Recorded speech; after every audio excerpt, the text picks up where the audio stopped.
دن کے درمیانی حصے میں، وسطی حصے میں تھوڑا سا آرام کرنا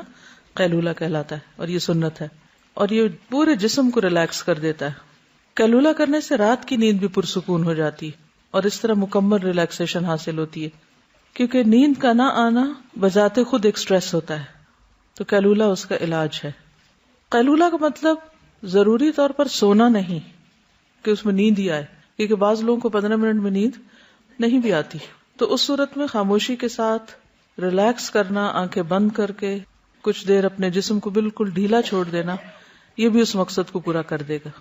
کیونکہ بعض لوگ ہو سکتا ہے یہ کہیں کہ ہمیں اتنی دیر میں نہ نیند آتی ہے اور نہ ہی ہمیں کچھ فائدہ، نہیں، ضرور فائدہ ہوتا ہے، اور اس میں اگر آپ کی عادت ہو جائے روز مخصوص ایک وقت پر لیٹنے کی، تو اس سے آپ کا یہ جو بایولوجیکل کلاک ہے وہ بھی سیٹ ہو جائے گی، اور پھر آہستہ آہستہ 2-4 منٹ کے لیے آپ سو بھی جائیں گے۔ 15 منٹ تک اگر آپ ساری ایکٹیویٹیز ختم کر دیں اور خاموشی کے ساتھ لیٹ جائیں تو دوبارہ آپ کا پورا سسٹم ریچارج ہو جاتا ہے، اور مستقل طور پر اگر آپ یہ عادت بنا لیں تو آپ کی صحت بہتر ہو جائے گی۔ لیکن اگر آپ اس معاملے میں ارریگولر ہیں، کبھی کسی وقت کر لیا، کبھی کسی وقت کر لیا، کبھی تھوڑا کر لیا، کبھی زیادہ کر لیا، کبھی بالکل ہی نہ سوئے اور کبھی گھنٹوں سوتے رہے، تو اس سے فائدہ نہیں ہوگا زیادہ۔ تو مختصر وقت کے لیے روزانہ کریں، یہ نہیں کہ چھٹی کے دن 2-3 گھنٹے سو گئے، اب اس کا نقصان کیا ہوتا ہے، پھر اگلے دن انسان وقت پہ نہیں اٹھتا، دیر سے نیند آتی ہے، پھر دیر سے نیند کھلتی ہے، پھر